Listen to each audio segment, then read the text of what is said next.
Hey, welcome to One Verse. My name is Matt. Glad that you joined us today. How about a tough prayer for today? Does that sound good? Is that how you want to start off your weekend? Well, it's a great verse. It is tough. This was a prayer of David, but we can make it our own prayer as well. And so I'm just going to read it to you, and you decide if you want to make it your own, because, man, this has to be one of the toughest prayers. And this, I'm just going to read the one verse, but these, I have about 3 or 4 verses right back to back out of this psalm highlighted in my Bible, and they're tough. But I'll tell you why they're tough here in a second. It comes out of Psalm 51, verse 10, and it says, "Create in me a pure heart, O God, and renew a steadfast spirit within me." Create in me a pure heart.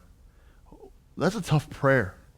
It's a tough prayer because of, I could go so many different directions. One, it's a tough prayer because if we're saying create in me a pure heart, oh God, that means that we know that our heart isn't pure. That means that something isn't right, that we've messed up, we've screwed up, we made a mistake, we sinned.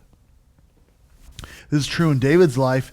At the beginning of Psalm 51, it tells you that this was written when the prophet Nathan came to him after David had committed adultery with Bathsheba. You probably know that story, right? Everyone knows that story. Whether you've been to church or not, you know about David and Bathsheba.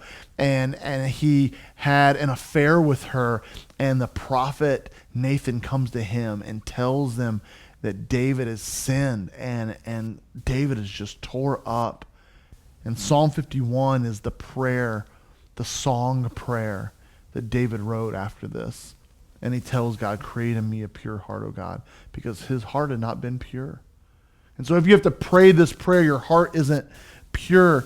But it also means that we have a desire that we want things to change. We don't want to stay in that filth, that we want our lives to turn around. And maybe you've messed up time and time and time again, but it's time for you to finally look at God, get on your knees and say, Lord, create in me a pure heart and renew your steadfast spirit within me. Renew, make new again. You know what God does really, really well? He makes things new again. And he can do it in your life. I know because I've seen him do it in my own life. And it's beautiful. It's absolutely beautiful. The grace and the love of a loving Father, our God. Have a great day.